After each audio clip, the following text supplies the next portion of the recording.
आप सबको जय मसीह की जीसस इंस्पायर्ड चैनल पर आपका स्वागत है। आज हम मसीहियत में अक्सर पूछे जाने वाले सवाल तलाक के बारे में बाइबल से बातें करेंगे। प्रश्न, मैं तलाक ले चुका हूं, क्या मैं बाइबल के अनुसार पुनर्विवाह कर सकता हूं? हम अक्सर इस प्रकार के प्रश्न प्राप्त करते हैं। मैं तलाक इस और उस कारण से तलाक ले चुका हूं, क्या मैं फिर से पुनर्विवाह कर सकता हूं? मैंने 2 बार तलाक लिया है। पहली बार मेरे जीवन साथी के व्यभिचार करने के कारण, दूसरी बार असमानता के लिए। मैं एक पुरुष से संबंध बनाने के लिए मुलाकात कर रही हूं जिसने 3 बार तलाक लिया है। पहली बार असमानता के कारण, दूसरी बार उसकी तरफ से व्यभिचार हो गया था, तीसरी बार उसकी पत्नी की तरफ से व्यभिचार हो गया था। क्या हम एक दूसरे के साथ विवाह कर सकते हैं? इस तरह के प्रश्नों का उत्तर देना अत्यंत कठिन होता है, क्योंकि बाइबल इतना ज्यादा गहराई से तलाक के बाद पुनर्विवाह के लिए भिन्न घटनाओं का विस्तृत विवरण नहीं देती है। जिस बात को हम निश्चित रूप से जान सकते हैं वह यह है कि यह एक वैवाहिक जोड़े के लिए यह परमेश्वर की योजना है कि वह जब तक दोनों जीवन साथी जीवित हैं तब तक स्थायी वैवाहिक संबंध में बने रहें। उत्पत्ति 2:24। तलाक के बाद पुनर्विवाह के लिए दी गई केवल एक ही विशेष छूट व्यभिचार के कारण दी गई है।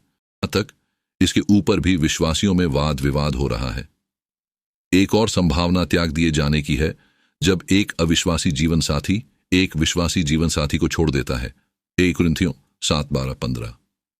यद्यपि यह संदर्भ विशेष रूप से पुनर्विवाह को संबोधित नहीं करता है, केवल वैवाहिक बंधन में बाध्य रूप से बने रहना चाहिए।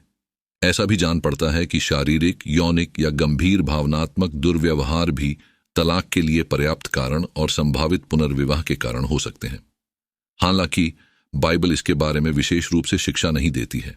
हम 2 बातें निश्चित रूप से जानते हैं। परमेश्वर तलाक से घृणा करता है, मलाकी 2:16, और परमेश्वर दयालु और क्षमा करने वाला है। प्रत्येक तलाक पाप का परिणाम है, चाहे वह एक जीवन साथी की ओर से या दूसरे की ओर से ही क्यों न लिया गया हो। क्या परमेश्वर तलाक को क्षमा करता है? जी हां, बिल्कुल करता है।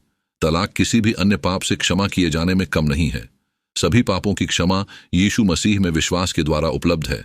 मत्ती 26:28, इफिसियों 1:7। यदि परमेश्वर तलाक के पाप को क्षमा करता है तो इसका अर्थ यह नहीं है कि आप पुनर्विवाह करने के लिए स्वतंत्र हैं। ऐसा करना जरूरी नहीं है। कई बार परमेश्वर उसके लोगों को अकेला रहने के लिए बुलाता है।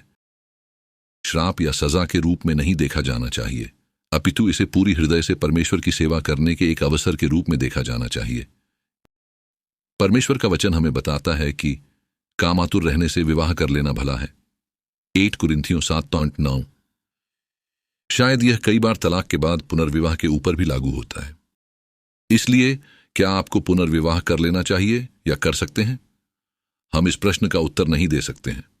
आखिरकार यह आपके संभावित जीवन साथी और सबसे महत्वपूर्ण परमेश्वर के मध्य की बात है। हम केवल एक ही परामर्श आपको देंगे कि आप इस संबंध में परमेश्वर से बुद्धि की मांग करें कि वह आपसे क्या चाहता है। याकूब 1:5। खुले मन से प्रार्थना करें और ईमानदारी से प्रभु से मांगे कि वह अपनी इच्छाओं को आपके हृदय में ले आए। भजन संहिता 37:4। प्रभु की इच्छा की खोज करें। नीति वचन 3:5-6 और उसके मार्गदर्शन में चलें।